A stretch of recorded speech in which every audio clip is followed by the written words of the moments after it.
God, Jake, you are exhausting. I can do whatever I want. I don't need your permission. Those exact words still echo in my head like nails scraping glass. 3 nights ago, that's what my girlfriend, Maddie, said when I calmly asked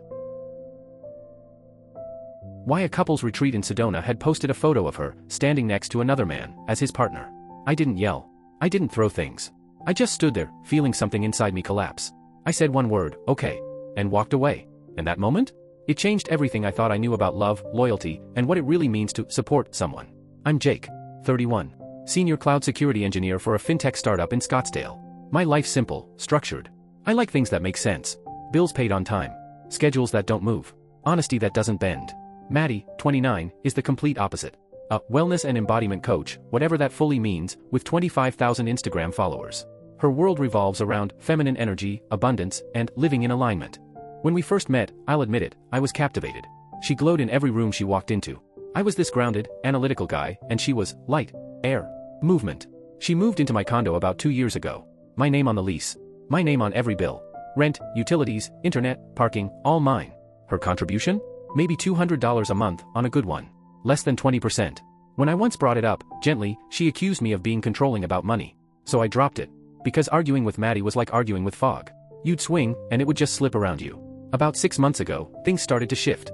Little cracks. She snapped over small stuff, me asking if she'd be home for dinner, or reminding her to lock the door. She started dressing up more, saying it was for content. Expensive yoga sets. Flowing white linen. She mentioned this photographer, Eli Torres, a movement coach who helps influencers tell their story through motion. 32, ex-college soccer player, chiseled jaw, energy healer vibes. She said he was helping her elevate her brand. I wanted to be supportive. So I nodded and smiled, even when my gut twisted. 2 weeks ago, Maddie told me she was headed to a creator wellness intensive in Sedona. Professional networking. Growth. Collaboration. I told her it sounded amazing, even helped her pack. The night before she left, I was scrolling LinkedIn, mindlessly, when a post from Moonrest Retreat Sedona popped up. The caption said, "Honored to host Eli Torres and his partner for our couple's reconnection weekend." And there it was, a photo of Eli. With Maddie. In that same white linen outfit I had folded into her suitcase that morning. My heart dropped straight through the floor. When she came home later that night, I asked, carefully, "Hey, why did Moonrest post a photo of you two as a couple?" She laughed. Said, "Oh my God, Jake, it's a hybrid event. Eli needed a +1 for a segment. You're being paranoid." Then I brought up the $1,800 charge on our joint card to Moonrest Retreat. That's when her tone changed. She got quiet and said Eli covered most of it. And then, she looked me dead in the eye and said it. "God, Jake, you are exhausting. I can do whatever I want. I don't need your permission." I remember the moment perfectly. The air went still. And something inside me, that had been straining for months, finally snapped. Not in anger. In clarity. She was right. She could do whatever she wanted. But so could I. So I didn't argue. Didn't beg. Didn't defend myself. I just said, okay. And turned to make dinner. She seemed startled that I dropped it so easily. Went right back to humming some meditation playlist while folding clothes. I made pasta. Quietly. And for the first time in months, I felt calm. That night, after she fell asleep, I opened our joint account. 6 months of transactions. Venmo payments to Eli Torres. Hotel bookings in Tucson, Flagstaff, Prescott. Weekends she told me she was at wellness workshops. Fancy restaurants, boutique wineries, linen boutiques, all charged to our card. Then I saw it. Her iPad, unlocked, sitting on the coffee table. I stared at it. My hands were shaking. Every part of me screamed, don't do it. But I knew I had to. So I opened her messages. And it was worse than I ever imagined. 6 months of texts with Eli, flirty, romantic, sometimes explicit. Inside jokes. Nicknames. Plans. He doesn't understand me the way you do. I can't wait until I can just leave. Voice memos of them laughing. Photos I'd never seen. Apartment listings in Sedona with captions like, our future place. And then one message, the one that broke me. He's so controlling about money, but his card makes everything easier. Once I'm more established, I won't need to use it anymore. That was it. I'd been financing my own betrayal. Every romantic dinner, every hotel stay, every content trip. I had literally funded the life she was building with another man. But I didn't wake her up. Didn't scream. Didn't break things. Instead, I took screenshots. Every message, every photo, every receipt. Then I downloaded 6 months of statements. Checked the lease, my name only. Insurance, my name, her as dependent. Then I started planning. Friday morning, Maddie kissed my cheek before leaving for Sedona again. She smiled and said, "You really need to learn how to relax." I smiled back. "I'm working on it." She didn't know how true that was. That same day, I called the bank, scheduled the joint account to freeze on Saturday. Filed paperwork to remove her from insurance on Monday. Transferred her phone line to prepaid with a 3-day buffer. Booked a locksmith for Sunday morning. Then I started packing. Everything she bought with money from our joint account went into boxes. I kept lists, itemized, meticulous. Her things from before she moved in? Packed neatly, respectfully. The things she'd purchased with my money? Different pile. Saturday afternoon, the locks changed. The building security guard, Luis, asked if everything was alright. I showed him the lease with only my name. Then the photo from the retreat. He nodded slowly, made me sign a liability waiver, and walked away without another word. By Sunday night, it was all done. The apartment looked clean, empty, like before she ever arrived. I left one note on top of the boxes. You said you can do whatever you want. So can I. Then I sat on the balcony, poured myself a drink, and waited. Maddie came back Sunday night. It was around 8 o'clock when I heard her access card beep at the door, once, twice, then again. 4 times total. Through the peephole, I could see her face twist in confusion. The 5th try turned to frustration. Then she pulled out her phone. Call number 1. Voicemail. Call number 2. Voicemail again. Then came the knocking. Soft at first, then louder, sharper, desperate. 10 minutes later, Luis, the building security guard, came up. He's a good guy, solid, doesn't get involved unless he has to. I heard him say, "Ms. Turner, your access has been revoked. Building management received a formal notice this morning." Maddie's voice jumped an octave. She started insisting there must be some mistake, that she lived here. Luis stayed calm. "Only the leaseholder can authorize access," he said, reading from the paper like he'd rehearsed it. She tried calling again, this time from Luis's phone. I let that one ring too. Around 9, I heard the elevator ding. Then footsteps. Fast ones. Angry ones. It was her sister, Kelsey. And she came in hot. The yelling started before she even reached my door. "Jake, you're a coward. You can't just lock someone out like that. You're an abuser." I could hear neighbors' doors creaking open. Someone whispered. I hit record on my phone, just in case. Then I opened the door. Kelsey froze mid-sentence. I think she expected me to be furious or defensive, maybe yelling back. Instead, I was calm. Cold calm. I held out a manila folder and said, quietly, "This explains everything." Inside were printed screenshots of the Moonrest retreat post, 6 months of credit card statements with Eli's name highlighted, and text messages between Maddie and Eli, organized by date. It looked almost professional. I'd had time to make sure it did. I said, "Your sister's been in a relationship with Eli Torres for at least 6 months, using our joint account to fund it. Everything she owns is in those boxes by the door. She can arrange pickup during building hours. I'm not discussing this further." Kelsey took the folder, flipped through the pages, and her face, it changed. Confusion first. Then realization. Then something heavier, disgust. She looked up at Maddie, back at the pages, then again at Maddie. And she just whispered, "Get in the car. Now." Maddie tried to protest, but Kelsey's tone was final. "Get in the car." I didn't say another word. Just closed the door and went back to the balcony. Monday morning, I woke up to 17 missed calls. All from Maddie. I didn't respond.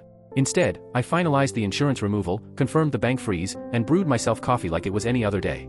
Around lunchtime, I opened Instagram, and there she was. A soft focus mirror selfie with the caption, "Some men just can't handle strong women who know they're worth dizzy." I almost laughed.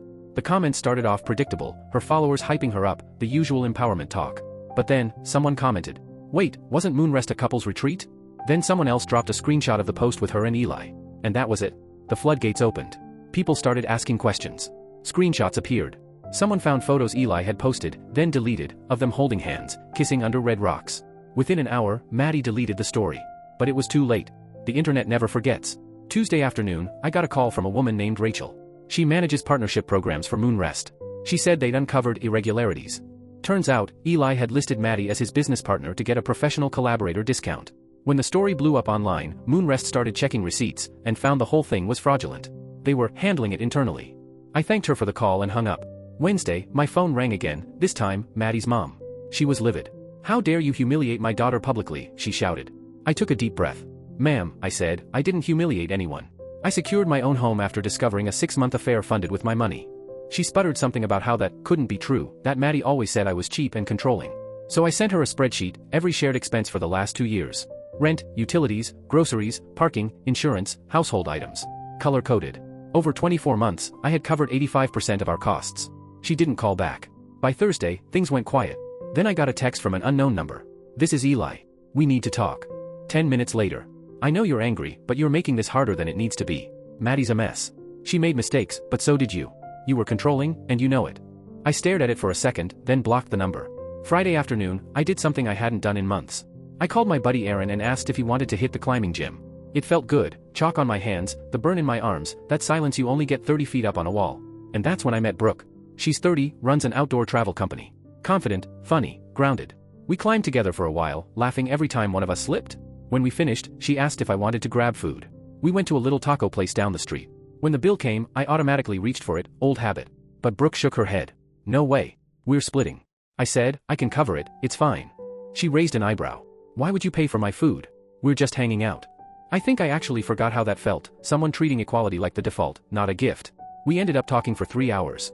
About climbing, travel, how she once lived out of a van for 6 months. She made me laugh, genuinely laugh, for the first time in a long while. When we said goodbye, she smiled and said, "We should climb again sometime." The next morning, I woke up to one last text from Maddie. Long, rambling. Emotional. She wrote that she made mistakes, but that I'd pushed her away.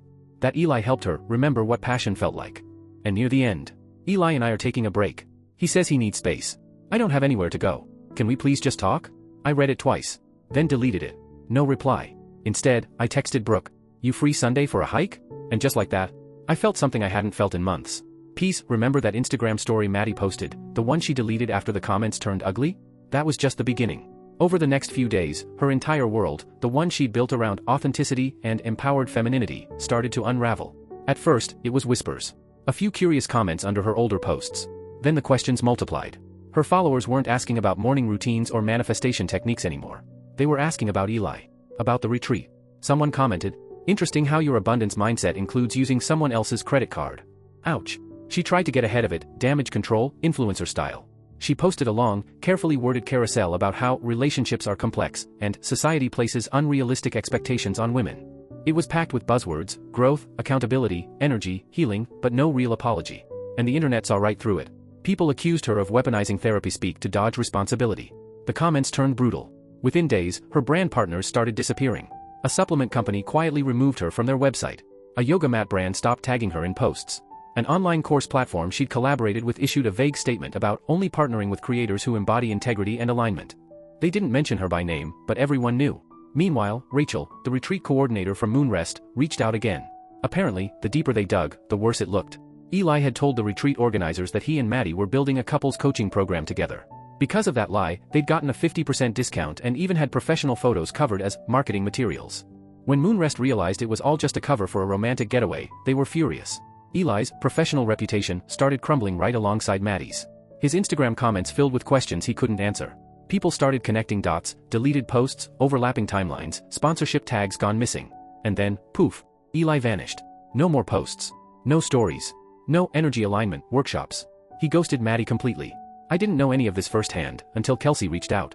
She sent a long email. The tone was completely different this time. She said she'd confronted Maddie after seeing the folder and the receipts I'd given her that night in the hallway. Maddie had admitted everything. Kelsey apologized for how she'd yelled at me, said she'd felt awful once she saw the truth. Then she told me something I didn't expect. Eli had blocked Maddie's number 3 days after I changed the locks. He'd sent one final text saying he needed space and couldn't handle the drama.